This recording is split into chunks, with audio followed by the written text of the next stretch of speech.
The recording has started. Yes, it's started.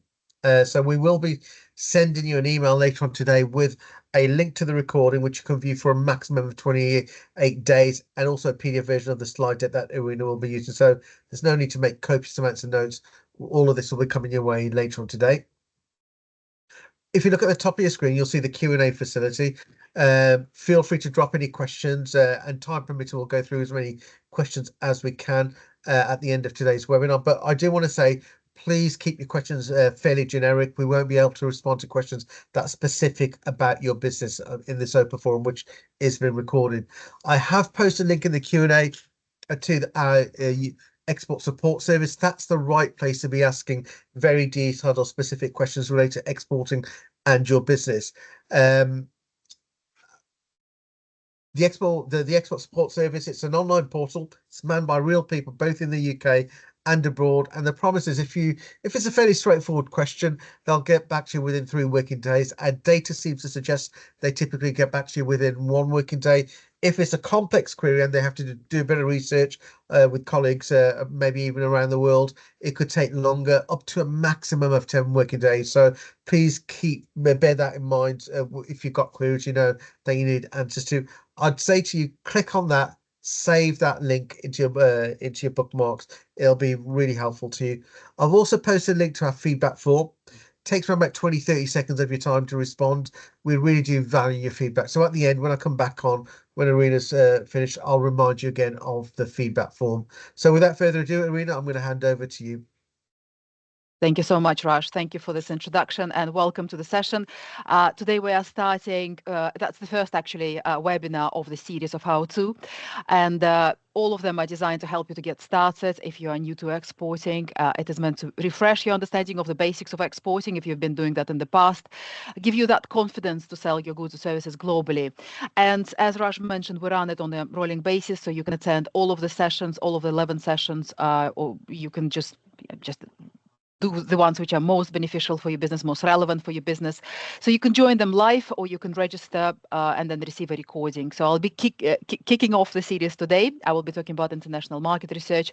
And just as a matter of introduction, I'll mention that I'm based in the Northwest. I'm based in Manchester. I worked for the Department for Business and Trade in different locations. I was based in Russia many years ago. I worked in West Africa, which was Ghana and Nigeria. I worked with different trade and commercial organizations in the UK and overseas, including chambers of commerce. I worked for John Lewis in the past here. And speaking about exporting, I helped setting up retail operations in Ghana, and also I launched a UK luxury hospitality brand in Nigeria. So when I deliver the sessions, I refer to my examples and anecdotes from my African past quite often. And I can relate to today's topic quite a lot as well. I've conducted market research on behalf of British companies in the past. As a Department for Business and Trade. Many moons back, we used to be called UKTI, UK Trade Investment, Department for International Trade as well. So I used to deliver market research service, providing market reports to British companies. The service used to be called OMIS, Online Market Introduction Service. And I have to say, market research in Africa posed unique challenges compared to European markets, for example. We will discuss that today a bit later. And we believe on Expert Academy that this topic is crucial. It's crucial for new exporters. Unfortunately, it's overlooked quite a lot. Successful exporters, or export champions, as we call them. You can, if you just joined, you will hear this expression, export champions, regularly, because we work with, I think, over 400 companies we call export champions. They are successfully exporting to multiple destinations, and they're happy to share their experience, their business insights with participants of Expert Academy. So every single time I speak to them, they say they wish they've done more thorough research, or they've done it, in a different way. So understanding market research will significantly improve your chances of success in international markets, and skipping the step can lead to indecision, can lead to inaction in your exporting. And very often companies do not conduct market research because they don't know what to do, what to look for, and what is missing in their planning. So let's get started. Let's see how good market research can help you to succeed in exporting. And hopefully after today's session, you will be able to appreciate why we need market research. That's my objective for today. You will understand the importance of it. You will understand different types of research, which you can do overseas. You will be able to select markets through assessing barriers. You will be able to eliminate any kind of unattractive options as well. And also I will be signposting you to a couple of sources of information. You will identify suitable sources of information for your research, and we will cover those during this session. And also I will run 3 polls today, so please stay on alert because it will help us to understand, the polls are to understand, help us to understand who is listening to us today. It will help us to actually produce future sessions based on that as well. And through the session, I aim to help you to identify the factors which can make a certain market attractive, suitable for your business, also so that you are able to find the information which you might need to make those informed decisions about your destination of your export and the market. My objective today is not to give you a definite answer on which market you need to enter. Obviously, that is not the objective I've got. It's not something I can do because all of you have your unique products and unique services. So I can't provide specific advice for any geographic location. All markets are different, so you will have to consider that separately in your own time. It will be your decision where to go. And my goal today is to guide you and equip you with some tools which you might use to make those informed decisions. And as you look at different destinations, you will use some tools we will be discussing today. And I've got this first poll for today, and with Raja's help, we will just look into this first question. Have you ever conducted international market research? And the options for this poll are yes, no, or planning to. So I'm just hoping to see who is listening to us today and how we can, how many people will be.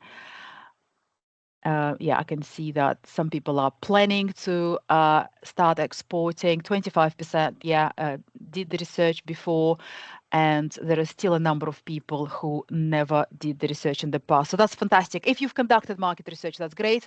So that experience will be valuable for you as we dive deeper into the topic today. If it's completely new to you, hopefully you're in the right place. We'll cover the basics. You will build some foundation for your future research, and hopefully that this session will give you some guidance so that you can proceed with a bit more confidence with regards to market research. So what is market research? So let's start from the very beginning. So it is a systematic collection and analysis of data. So it's a systematic approach to gathering, processing, and interpreting information about global markets. So that is market research. And when I say structured, it needs to be a structured process. It needs to have well-defined steps. Very often we hear that people take market research as a Google research. It is not that. So there have to be a structure. You need to maintain consistency, accuracy. There's a structured process you can follow when you're conducting it. We'll explore this process a little bit later. We'll discuss different approaches to market research. And to do it successfully, the data you are to collect, it needs to be reliable, it needs to be accurate, it needs to be relevant, because you will be making informed business decisions based on that data. And obviously, it involves collecting data from different sources, including primary data. I will come back to this definition, primary data. Primary data means surveys, interviews, something which you get primarily from the field, from the market itself, and also secondary data. So you can get information, data from industry reports, market studies, Google itself. This is secondary data. As you can see on the slide, it helps to understand market conditions, customer needs, and competitive landscape. And obviously, as an exporter, you can look at different economic trends, you can look at market conditions in different countries, and that can help you to find new opportunities. It can help you to identify challenges. The research you will do can show you how consumers behave, what they like, how they shop, and knowing that can help you to adjust your products, can help you to adjust your marketing to meet customers' expectations. And also when you research your competitors, you can find ways to stand out. You can gain that advantage. You can see how to gain that advantage. You can spot some market gaps, those which you can fill with your products or your services. And the market research can show you how your product might be received. You can know that through your market research and how you can reach your customers. So it's a lot of questions you can answer through market research. So let's look at this bullet point. So why conduct market research? And the first thing, it's pretty straightforward. It's quite obvious. I covered that already. So it can help you to identify your market opportunities. For example, we all know Costa Coffee, which is owned by Coca-Cola. So they've done a lot of research. They've identified that UK is a lucrative market. They understood very quickly that there is a growing culture of coffee consumption. So drop in sugary drinks consumption for Coca-Cola. So they've captured that, they grasped that opportunity. So profitable market. And of course, they reduce the risk of losing their soda sales, market opportunity grasp. So very straightforward, identifying market opportunities. Secondly, you can reduce your risks, and market research can certainly help you to avoid any costly mistakes. It can help you to generate revenue quickly, because through your market research, you will be able to define the right markets straight away. You will understand the routes to markets. You will research, for example, tariff barriers in that market. You will choose the best marketing messages based on your research. And of course, that will reduce all your risks overall. So that's great to answer a lot of questions. Market research is crucial for making informed business decisions. And without research, you lose you might lose profit, you might make poor choices, and of course we know that different markets, they have unique preferences in terms of communication. There are different distribution channels. It works completely different in different markets. Even some English-speaking markets will have different marketing strategies you will have to follow. For example, in America, it works differently. So by understanding this through research, you can tailor your marketing strategies effectively, and you will be able to make informed decisions based on that. For example, if we look at huge companies like Toyota, for example, before they build a plant somewhere, for example, obviously they have to assess economic and political risks in different regions. They invest massively into their market research, and that helps them to decide where they need to invest. And obviously companies like that, they cannot ignore that, because the losses can be colossal, they can be significant. So they have to approach that with a lot of research. Also, international market research can enhance your competitive advantage. We worked with, we didn't work with them directly. It was our partner company called Going. What are they called? The company which provides market research for us in American market. So they worked with a Northern Irish butter manufacturer. So they've done the research on their behalf. OCO Global, that's the name of the company, sorry.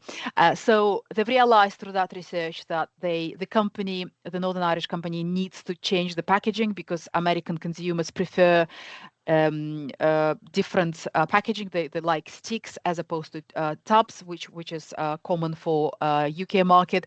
So they changed the packaging, and they were more competitive, because they improved their competitive advantage through the market research. And obviously that was very, very crucial for them, and that's what American consumers prefer. And also in this way, you can improve customer satisfaction. Research helps businesses to understand local demands, tastes, as with the example with the butter I just gave you, pricing as well, product preferences. So as I said, you can ensure that you can get your offering right the first time. You can manage to retain, you can grow your market share, and you can also, be attractive, and you can be attractive for new customers, and also remain attractive for existing companies as well. So these were the benefits of doing market research. Now let's look at potential challenges as you do your market research, what they might be. And of course, the first one we've got here on the slide is high cost. And yes, we all know it entails Costs conducting a comprehensive market research can be expensive, depending what you do, especially when it comes to any kind of large-scale surveys, any kind of focus groups. If you are to hire a specialized research firm, if we are to look at any kind of a comprehensive market research in the US market, it can cost anything between $30,000 to $50,000, for example. So that can be expected. It can be time-consuming. Market research very often requires a significant time, for example, to design those studies, collect data, analyze the results, because obviously that will take time as well. And it can delay your decision-making process. And if you want to move fast, you need to firstly look into the results of your market research, and you need to allow time for that. There can be also data reliability issues, and very often the accuracy, reliability of your data can be compromised by, for example, biased responses to your surveys or outdated information, the quality of the data you've got. So be mindful of that factor as well. We've got cultural and language barriers as well on this bullet point. So understanding cultural nuances, overcoming language differences can be quite challenging. And I can give you an example of Japan as a market, for example. It's culturally a very different market. We are actually in the process of preparing a series devoted to Japanese market. It will be all around Osaka Expo, which is ongoing at the moment. So there will be some special attention and focus on cultural, everything cultural nuances around Japanese market. But even when we speak about English-speaking countries, there will be challenges. And here I've got a very well-known household example of Tesco, our big household name. So Tesco at some point assumed that the British model of small convenience stores would appeal to American consumers. They've tried to enter the market, American market, in 2008, but unfortunately they've misinterpreted the market research, because Americans generally prefer larger stores. They prefer a wider range of products, and that kind of a format which Tesco chose, fresh and easy, I think they wanted to call it, did not meet the expectations of American consumers. So that venture was unsuccessful, resulted in significant financial losses. So this is the example of how cultural and language barriers, cultural in this case, prevented from a successful entry into the market. And also rapid market changes is another important thing to consider. Because markets can change very quickly. There can be some economic shifts. Technological advancements can also skew everything which will happen in the future. There can be new competitors, new entrants into the market, and that makes it difficult for research to stay relevant. And we see examples of that quite often in fashion industry, for example.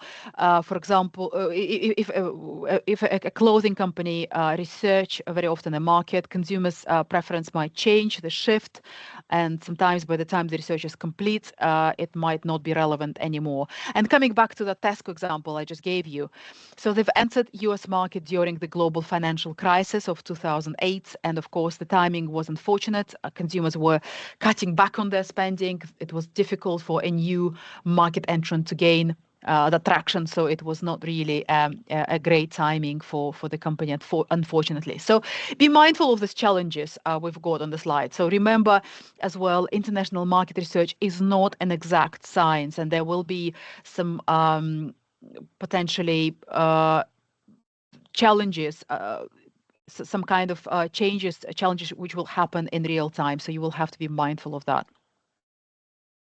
So key considerations before you start your work. So some things for you to think about.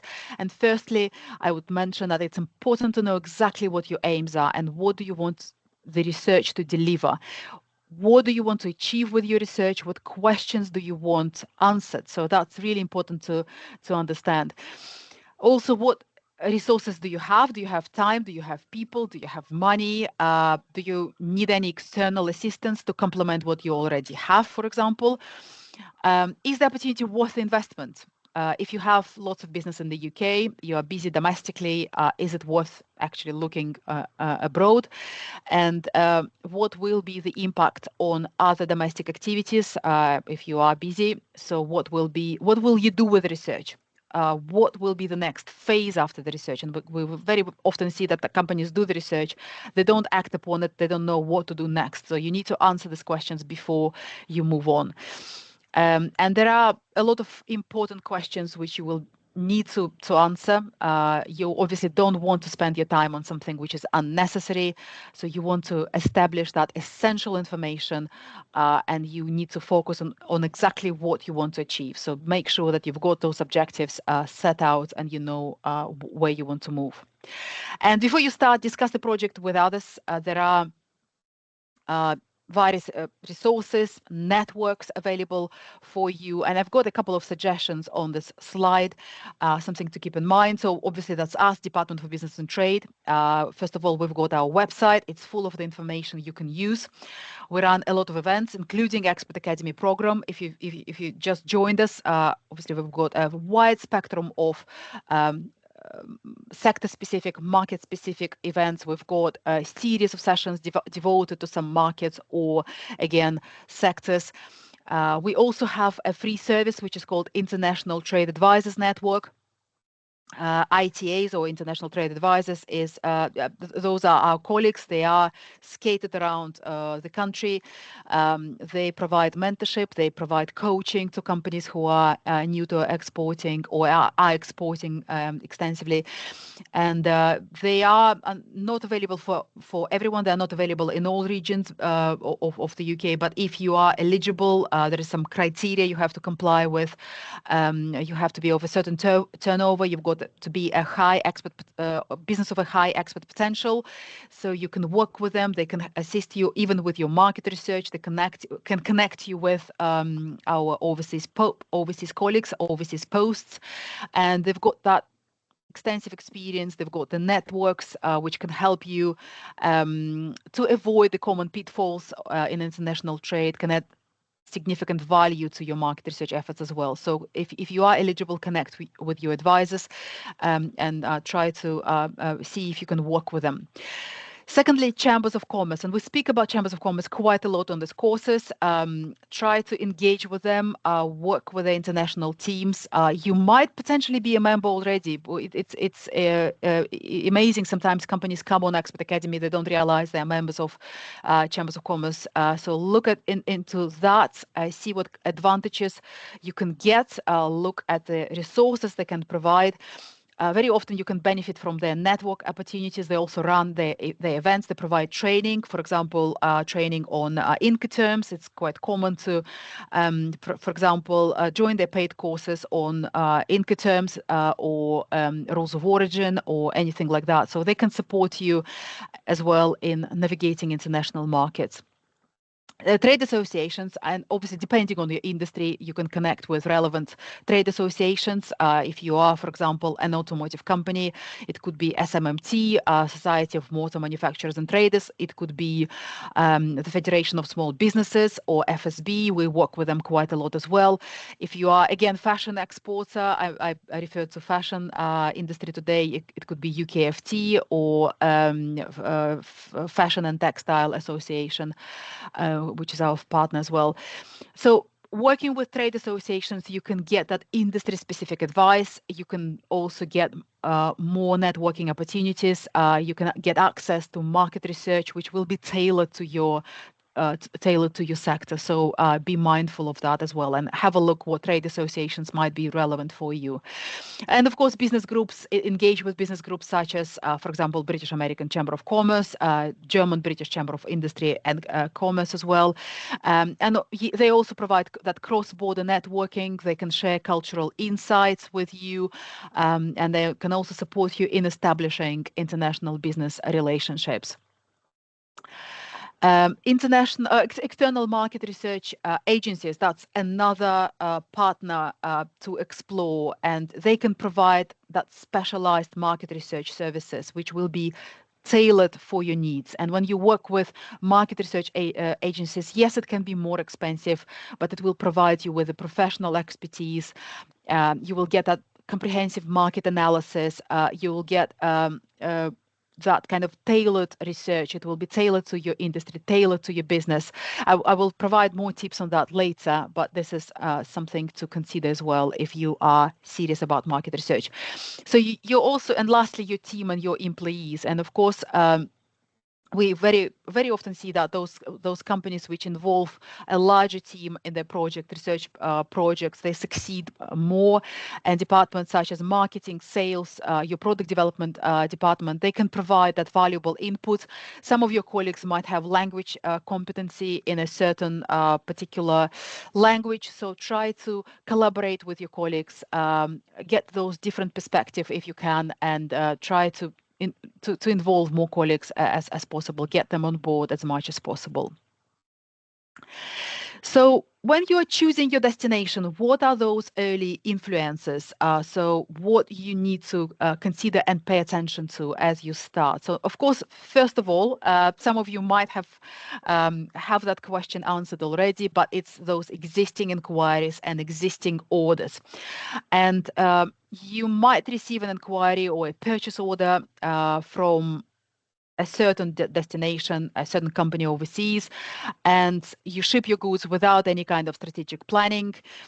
And of course, at that point, you can already see that indicates the demand. And it's just as essential in that particular scenario that you ensure there is a continuous opportunity in that market. What we want to warn you about, try to avoid stretching your resources across multiple markets, because you will see as you start exporting to different destinations, catering for each market involves your knowledge of that market, knowledge of the tariffs, for example, logistics. So you will be spending a lot of time on that destination. And so it has to be, it's always better if it's a consistent demand for your product or service, so you're not stretching your resources across those multiple markets. So make sure that you've got that, and also in itself it's a golden ticket. It indicates demand, so just ensure that there's continuous opportunity and you are not overextending yourself into multiple markets. Secondly, contacts in the market. So try to utilize any existing connections you or your staff again have in the target markets. It also might be that you are working with some company in the UK.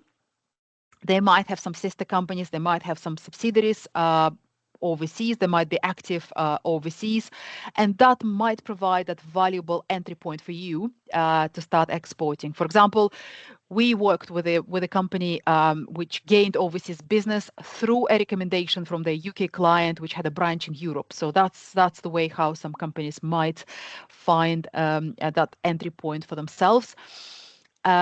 Language. So that is a very important aspect as well. So consider if English is widely spoken in the target market. And they say that according to the statistics, only 23% of the global online community speaks English.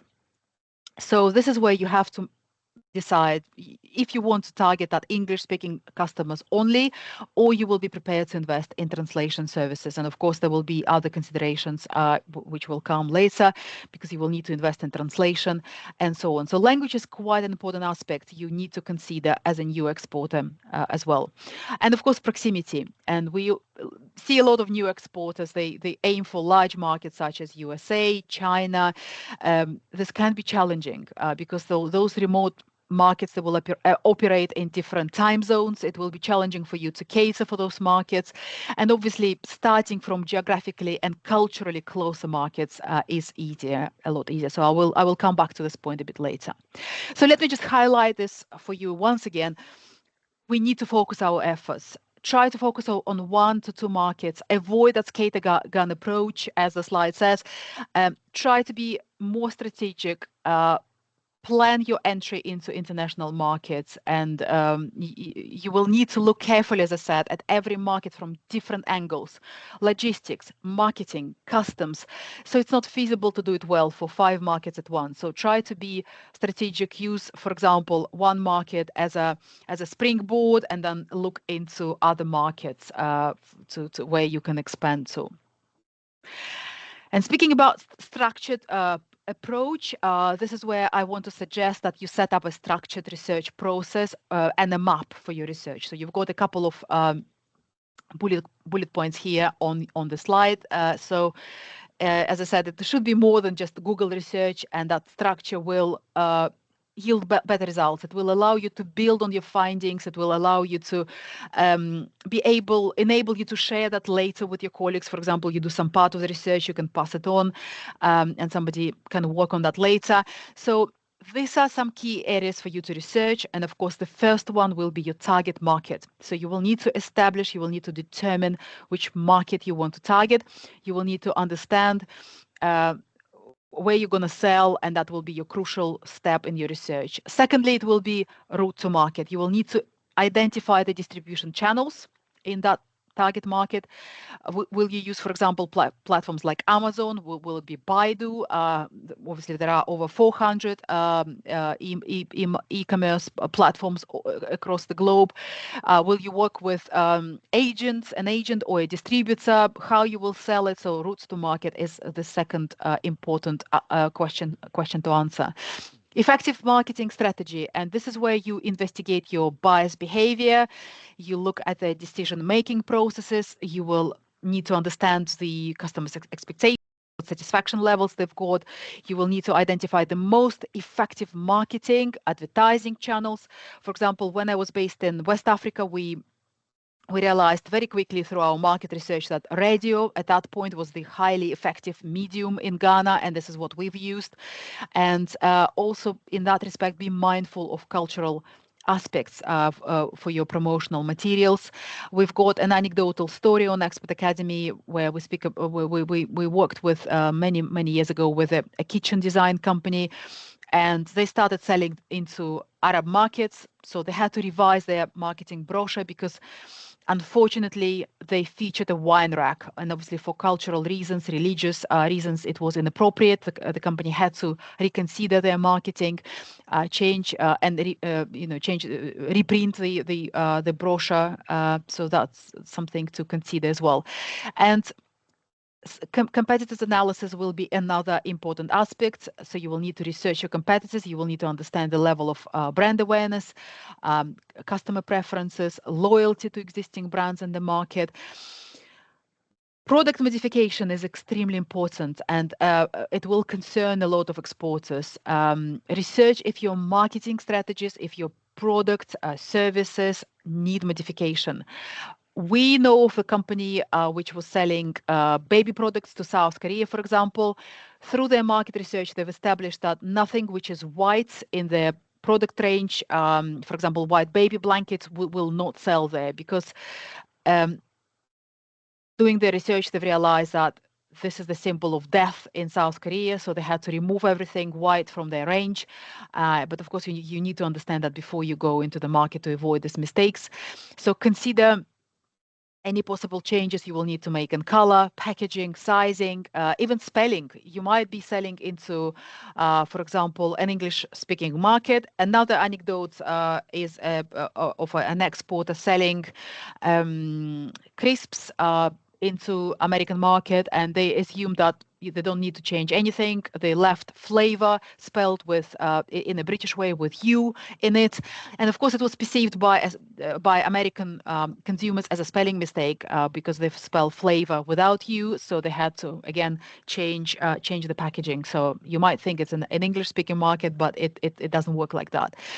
Some modifications might be quite expensive. An example of Tesla, they had to modify vehicles so that they can meet European safety standards, for example.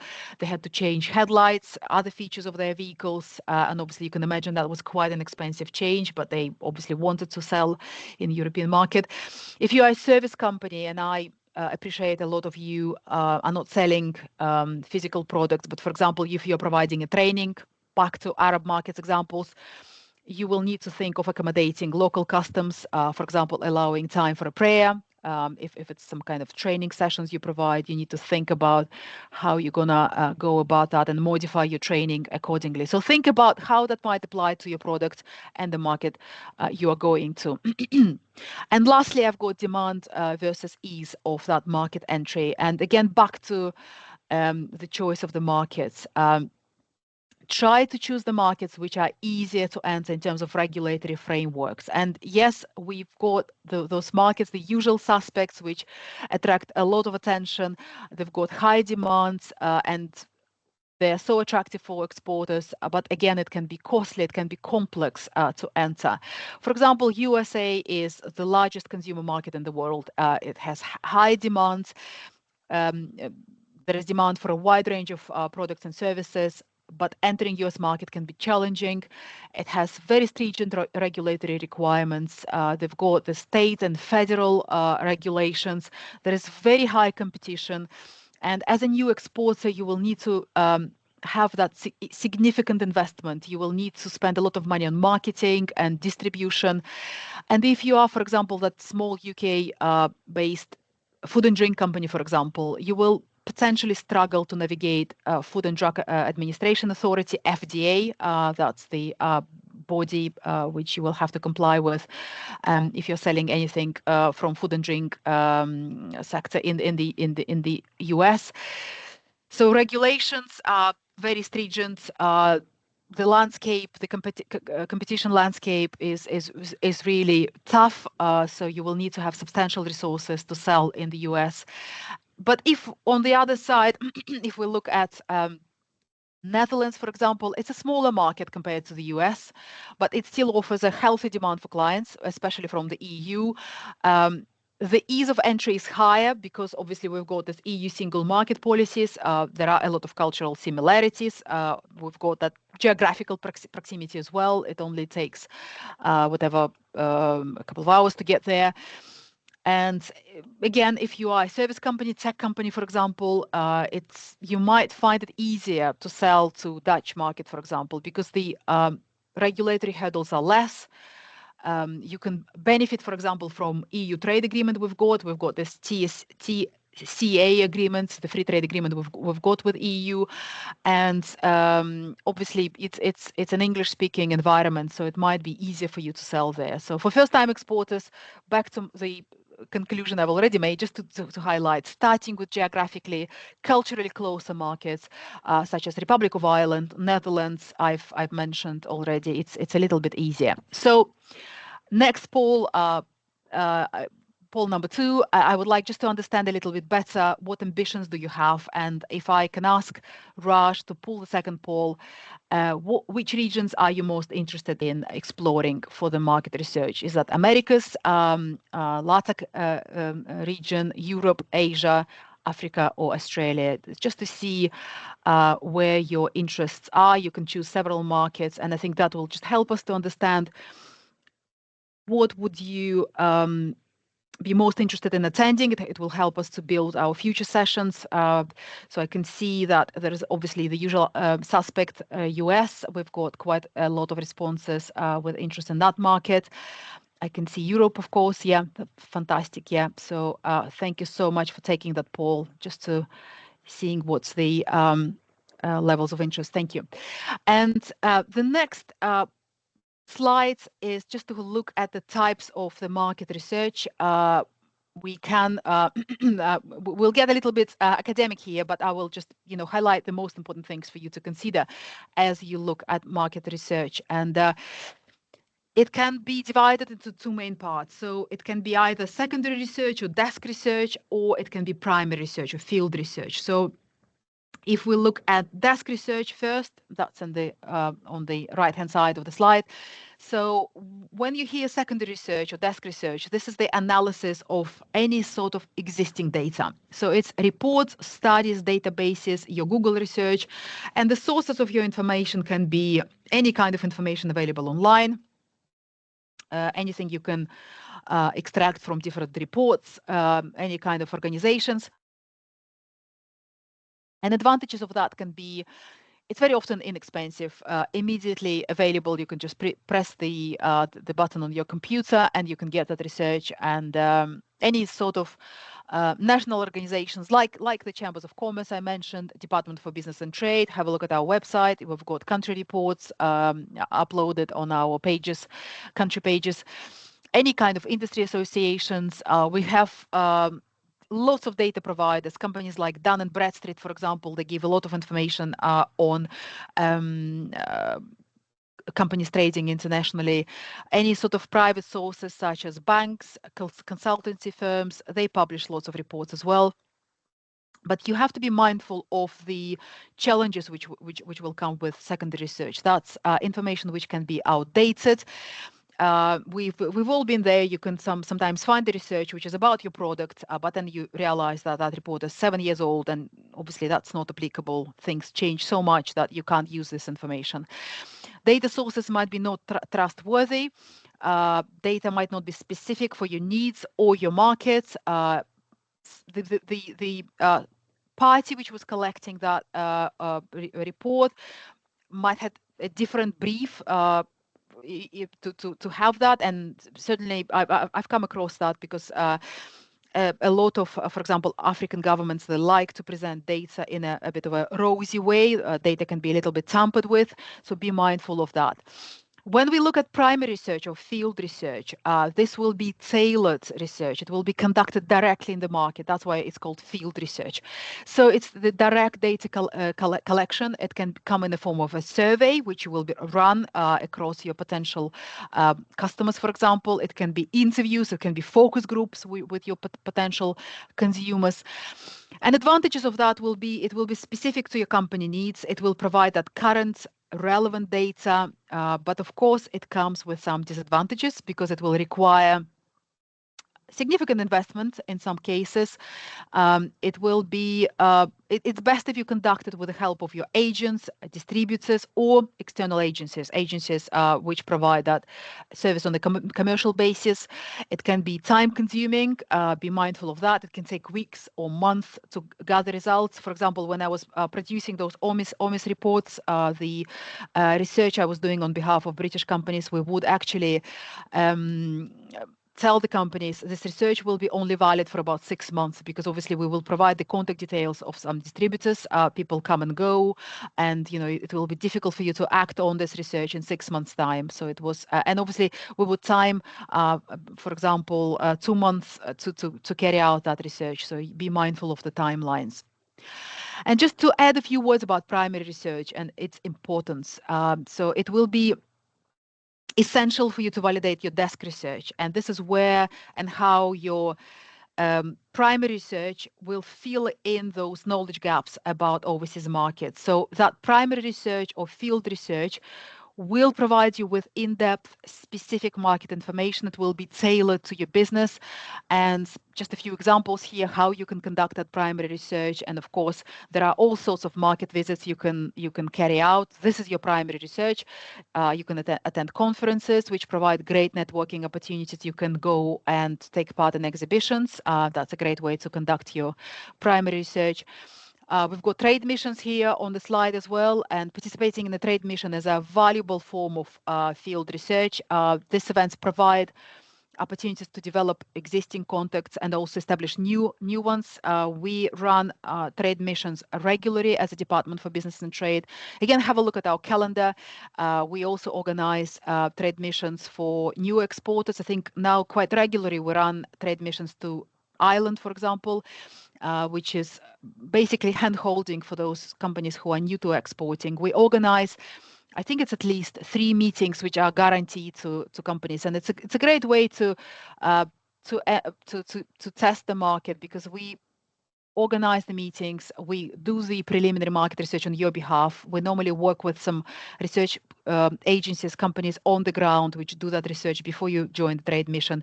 So in case if there is no potential, for example, for you in that market, we do let you know, and you have to be approved to join the mission. So it's a good way to do your market research.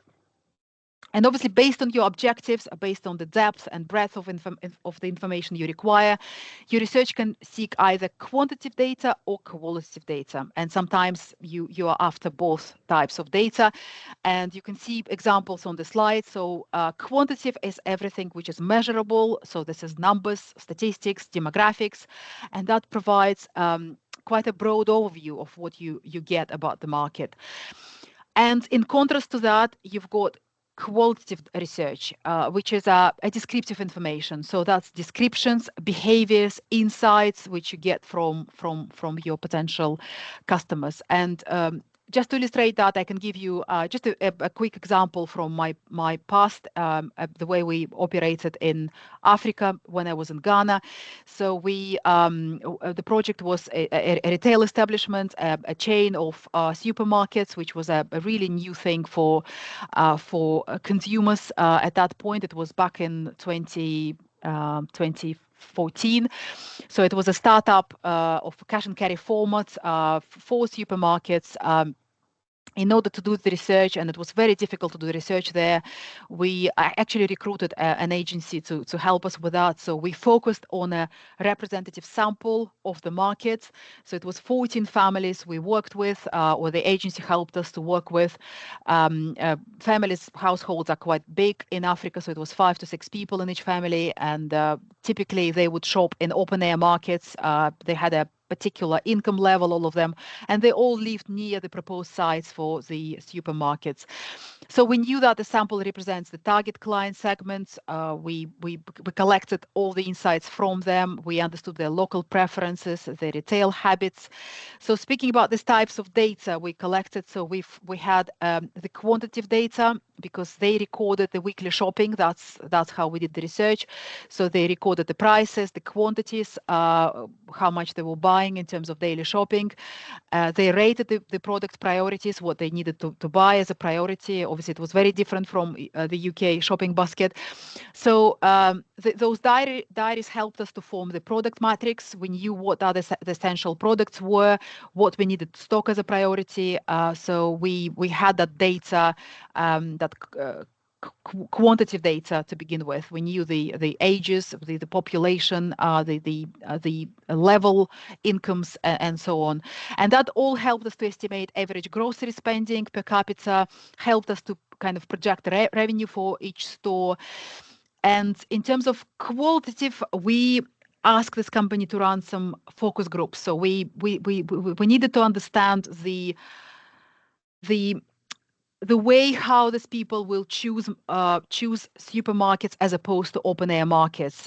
We needed to see what will make them to change their shopping destination. So we through those focus groups as well, we understood what the best, most effective advertising channels would be for Ghanaians.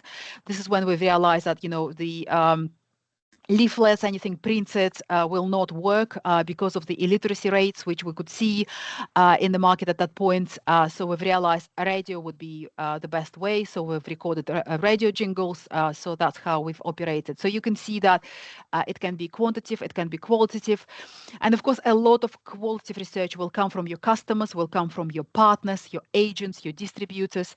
And I would like to highlight again the importance of building that solid relationship with them. It will be crucial for you to work with your partners in the market to get that research done, because you will learn a lot from those interactions.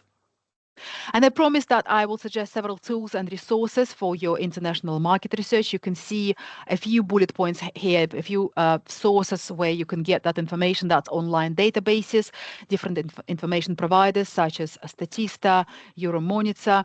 You can resort to industry reports and publications. You can look at different market research software. Obviously, competition analysis is a great tool of your market research.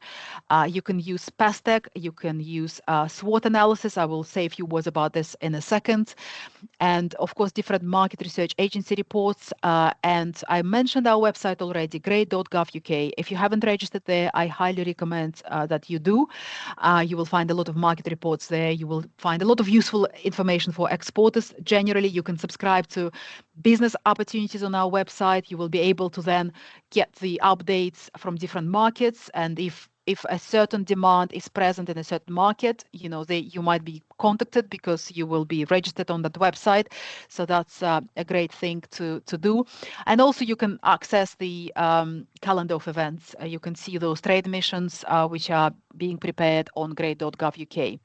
And just to make it a little bit easier for you, you've got the list of the sites on the slide, which you can use later. We will be sending you the slides, and you can actually come back to this and look at it and see what of this websites might be useful for you. Of course, it's not exhaustive. This list will be not applicable for everyone because obviously the businesses come from different sectors.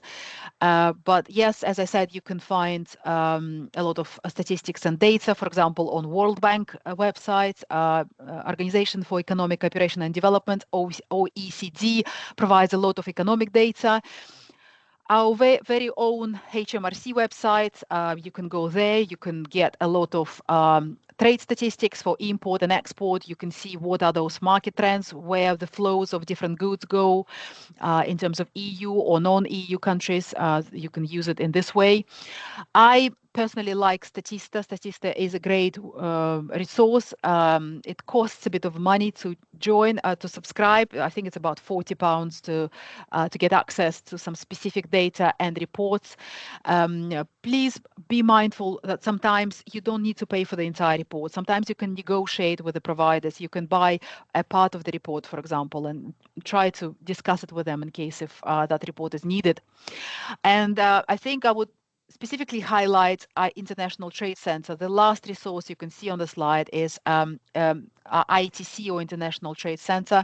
They've got several fantastic, completely free tools on their website. They've got, for example, Export Potential Map, which is an online tool. And you can use that tool to identify products, markets, any kind of suppliers with untapped trade potential. So you can see which commodities are in demand in a certain destination. So that's Export Potential Map on International Trade Center website. They've got the trade map, they've got market access map. So you can basically enter some commodity code and you can assess, you can compare, you can download different customs tariffs, you can see what regulations exist around exporting a certain commodity into a certain market. You can see any quotas, you can see trade remedies which are applicable in a particular market. So have a look at the ITC Center. They've got rules of origin facilitator there. If rules of origin are important for you, you can have a look which rules will apply to your commodity and so on. And just to add a few more on the slide, LinkedIn, of course, it's not mentioned here, but LinkedIn is an excellent tool for finding partners, distributors, agents as well. We've got actually particular sessions devoted to the use of LinkedIn on Expert Academy, so have a look and you can explore that more. Very often relevant embassies have fantastic websites, and they are regularly updated. Have a look at them as well. And of course, large consultancies and banks, you can subscribe to newsletters and you can get a lot of free information, free data, just with a newsletter sent out every Monday. It's incredible what you can learn without paying any money these days. So just think about it.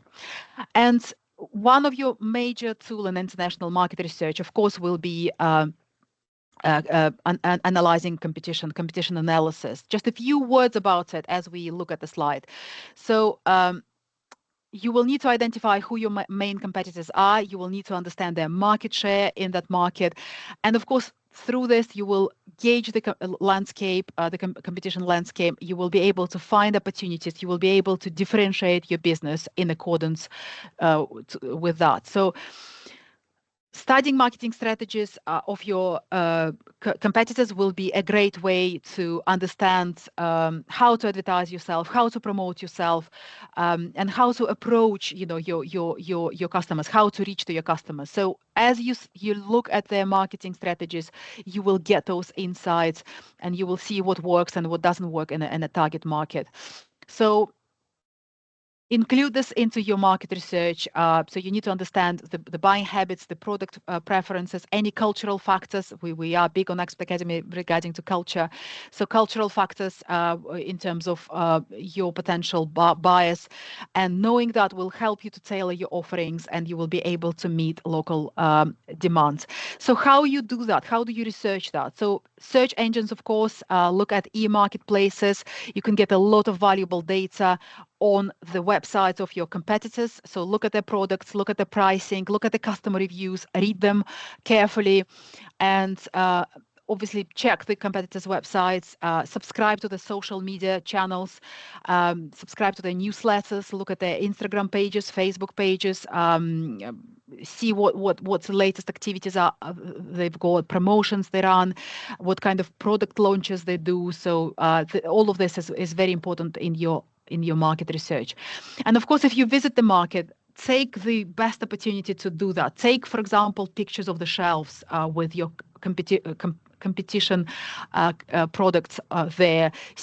Have a look at the labels, have a look at the prices, take pictures, take it back with you. I worked with the company which said, they sell gin. They said they come back from holidays with just the photo gallery full of pictures of gin bottles. So that's how you also research the market. That's your primary research. And very quickly, because I only have a few minutes left, so let me just mention PESTEC, because I mentioned PESTEC analysis in the past. PESTEC is a great way to look at different aspects of market research before you expand, before you explore the new market. So PESTEC framework, that's the abbreviation which stands for political, economic, social, technological, environmental, and cultural aspects. And of course, all of that supports your market research, and all of that helps you to assess the market potential and the risks which will be present. And when we speak about political climate, for example, or political risk, this is where you look at the political stability. That's where you consider tariffs, where you consider quotas. And in terms of your particular product, check which sectors will be affected. Are there any embargoes? Are there any sanctions? Look at the economic growth. What is the GDP per capita? What's the stability of the currency? What are the exchange rates? Social, this is where you look at the purchasing power of your customers. What's the interest to UK brands? Look at the demographics. Look at all those quantitative data, which we just discussed. Is English as a widely spoken language in that market? And of course, technological. What are the levels of internet penetration? Is e-commerce well developed there? What's the attitude to innovation? That's a very important aspect as well in a market where you are moving into. And lastly, environmental and cultural. Again, language element. What's the business etiquette?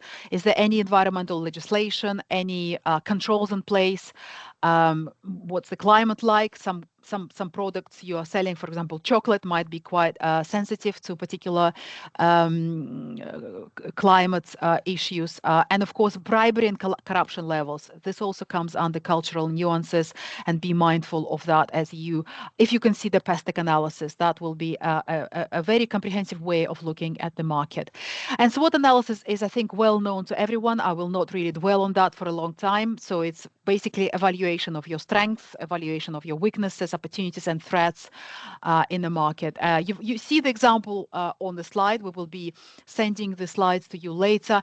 But this is basically an example could be, for example, if you've got an FTA, a free trade agreement in a certain market you can sell with zero rates into, that's a great strength for you in that market. So just make a table, assess what your SWOT analysis might look like. You can perform this analysis for different markets and then compare them. So it's a very, very well-known and very useful tool for market research.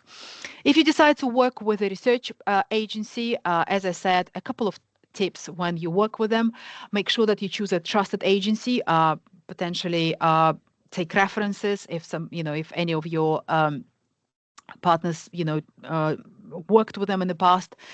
Make sure you provide a detailed brief to them on what you need to get. Ensure that you've got a clear cost breakdown, provide timelines as well, so you set out your expectations really clearly, and also ensure your confidentiality agreement is in place, because a lot of companies forget about it, but of course they might be working with your competitors, so make sure that you cover that as well.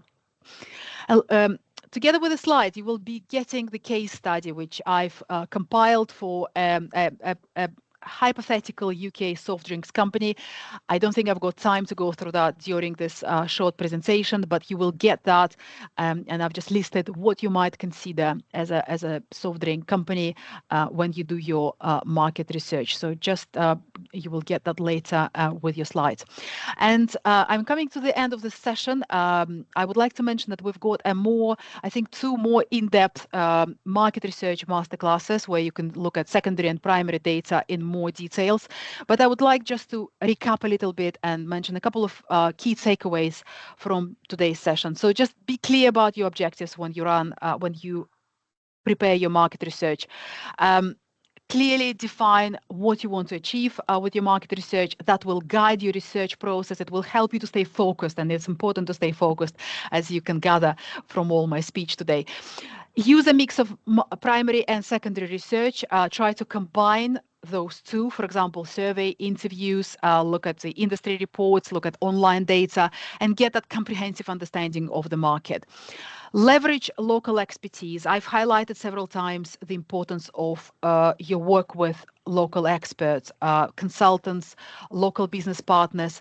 Get their insights into the market and make sure that you utilize that to your best ability. And of course, stay culturally sensitive as much as you can. That will also help you to avoid any potential misunderstanding with your clients. Regulatory compliance, of course, is very important. Try to use technology as much as possible. We did not speak about AI within this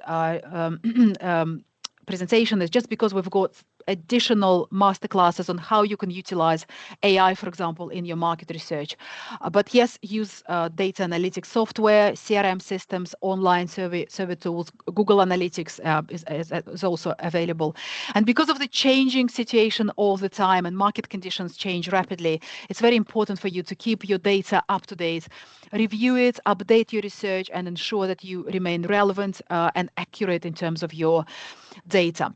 I'm afraid I'm 1 minute over time. I'll stop sharing my slides now, and I'll take a look at the questions we have with Raj. Over to you, Raj.